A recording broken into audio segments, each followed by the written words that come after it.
All right, so I own Lara. I have for quite a while. We own it in the exploration portfolio. And sit down and have a quick talk to Miles and see how it's going and what the future looks like. Hi, Hey Brent, how's it going? It's good. So what's going on at Lara? Well, we're basically just sticking to our guns and working away as we always do.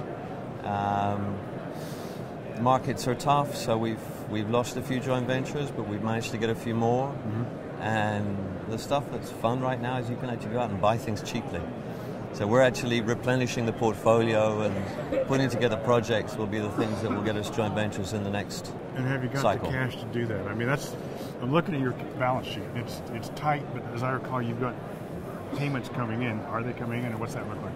You know, the premise with the prospect generator is you dilute at the projects, not your shareholders. Mm-hmm. So we've optioned off or sold all of our non-core projects. So each period we have a little bit of money coming from this, a little bit of that.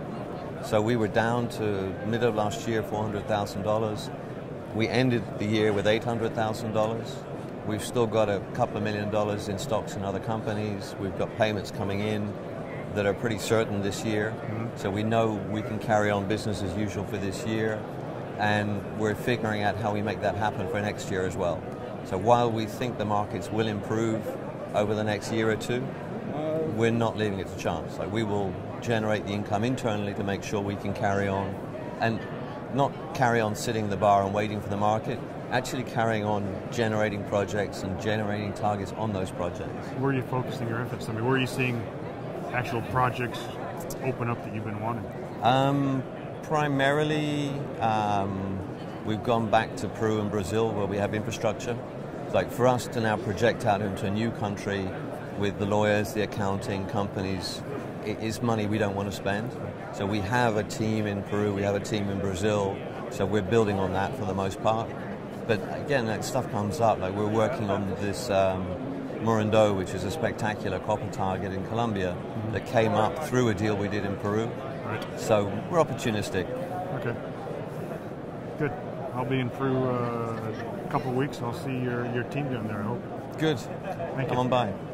Good luck. Thank you. All right. So that was Lara. I've owned it for quite a while. The share price hasn't done that well, but I think what came across in that discussion was that these guys know how to survive right now. They will survive. They got cash coming in on various projects, and they're out there acquiring new things at the right time. So I'm happy to hold this stock and watch what happens.